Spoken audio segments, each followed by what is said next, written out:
The Emperor's New Clothes. Many years ago there was an emperor who was so exceedingly fond of new clothes that he spent all of his money in dress. He did not trouble himself in the least about his soldiers, nor did he care to go either to the theatre or the chase, except for the opportunities then afforded him for displaying his new clothes. He had a different suit for each hour of the day, and as many of the other kings or emperors, one is accustomed to say, "He is sitting in council." It was always said of him, "The emperor is sitting in his wardrobe." Time passed merrily in the large town which was his capital. Strangers arrived every day at the court. One day, 2 rogues, calling themselves weavers, made their appearance.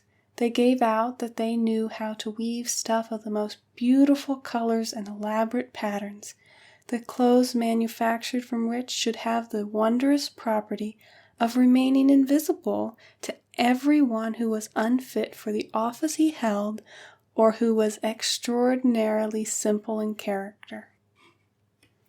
"These must be indeed splendid clothes," thought the emperor. "Had I such a suit, I might at once find out what men in my realm were unfit for their office, and also be able to distinguish the wise from the foolish. This stuff must be woven for me immediately." And he caused large sums of money to be given to both the weavers in order that they might begin their work directly. So the 2 pretended weavers set up 2 looms and affected to work very busily, though in reality they did nothing at all. They asked for the most delicate silk and the purest gold thread, put both into their own knapsacks, and then continued their pretended work at the empty looms until late at night. "I should like to know how the weavers are getting on with my clothes," said the emperor to himself after some time had elapsed. He was, however, rather embarrassed when he remembered that a simpleton, or one unfit for his office, would be unable to see the manufacture. To be sure, he thought he had nothing to risk in his own person, but yet he would prefer sending someone else to bring him intelligence about the weavers and their work before he troubled himself in the affair. All the people throughout the city had heard of the wondrous property of the cloth was to possess, and all were anxious to learn how wise or how ignorant their neighbors might prove to be. "I will send my faithful old minister to the weavers," said the emperor at last, after some deliberation.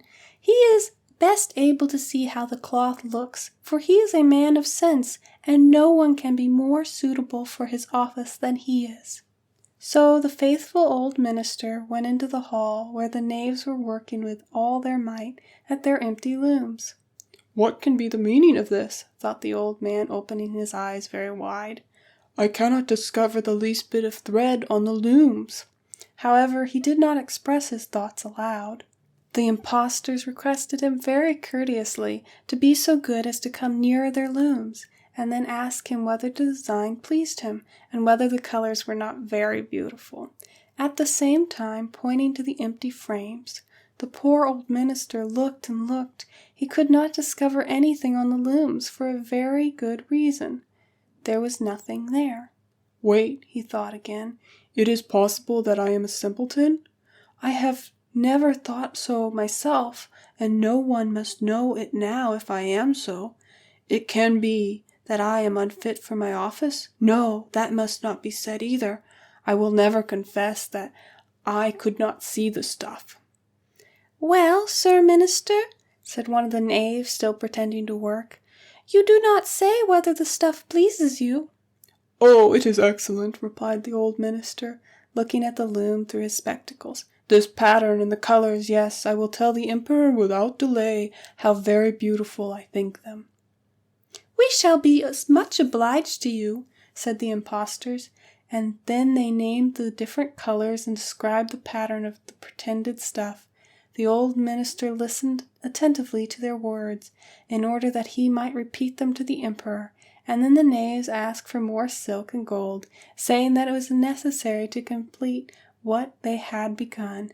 However, they put all that was given them into their knapsacks, and continued to work with as much apparent diligence as before at their empty looms.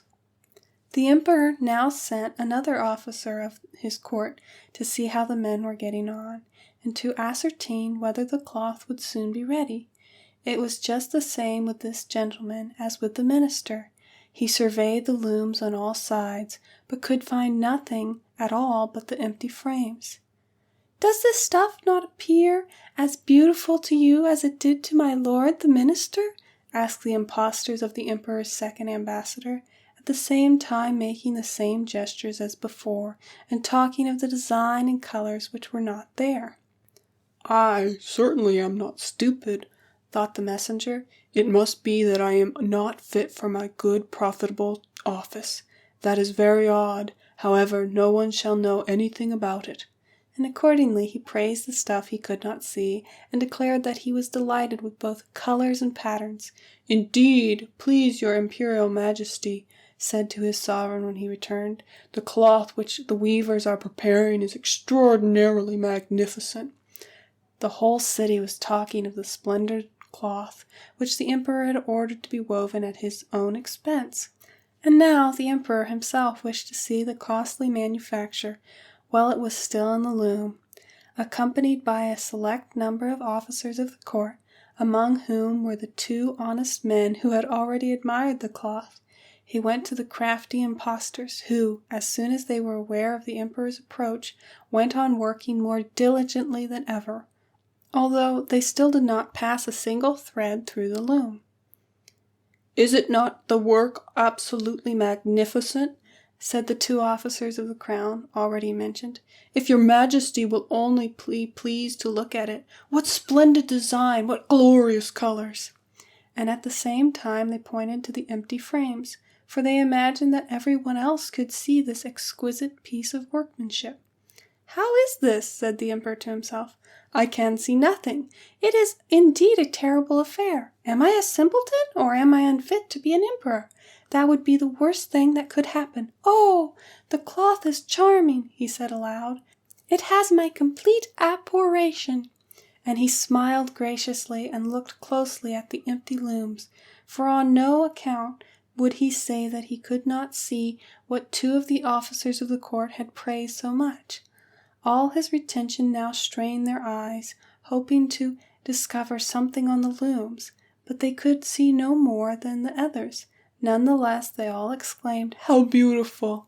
and advised his majesty to have some new clothes made from this splendid material for the approaching procession. "Magnificent! Charming! Excellent!"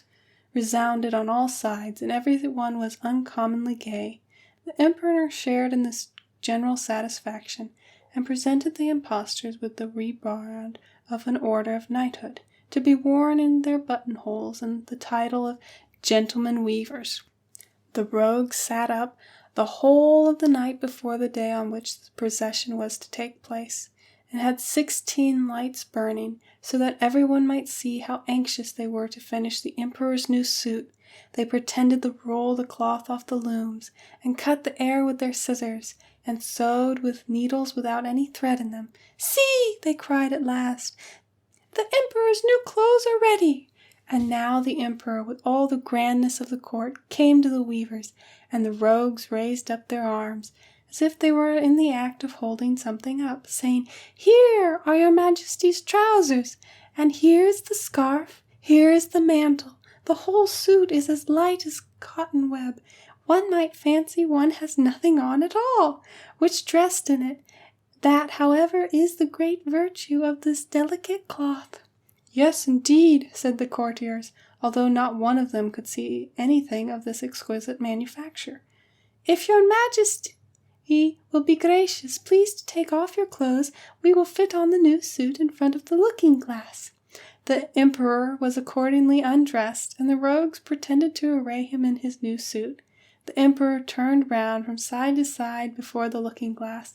"How splendid his majesty looks in his new clothes, and how well they fit!" everyone cried. "What a design! What colors! These are indeed royal robes!" "The canopy in which you're borne over your majesty in the procession is waiting," announced the chief master of the ceremonies. "I am quite ready," answered the emperor. "Do my new clothes fit well?" he asked, turning himself around again before the looking-glass, in order that he might appear to be examining his handsome suit. The lords of the chamberlain, who were to carry his majesty's train, fell upon the ground as if they were lifting up the ends of the mantle, and pretended to be carrying something, for they would by no means betray anything like simplicity or unfitness for their office. So now the emperor walked under his high canopy in the midst of the procession through the streets of his capital, and all the people standing by and those at the windows cried out, "Oh, look how beautiful our emperor's new clothes! What a magnificent train there is to that mantle, and how graceful the scarf hangs!" In short, no one would allow that he could not see these much admired clothes, because in doing so he would have declared himself either a simpleton or unfit for his office. Certainly none of the emperor's various suits had ever made so great an impression as these invisible ones. "But the emperor has nothing on," said a small child. "Listen to the voice of innocence," exclaimed his father. And what the child had said was whispered from one to another.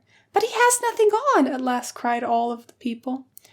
The emperor was vexed, for he knew that the people were right, but he thought the procession must go on now, and the lords of the chamberlain took great pains than ever to appear holding up a train, although in reality there was no train to hold.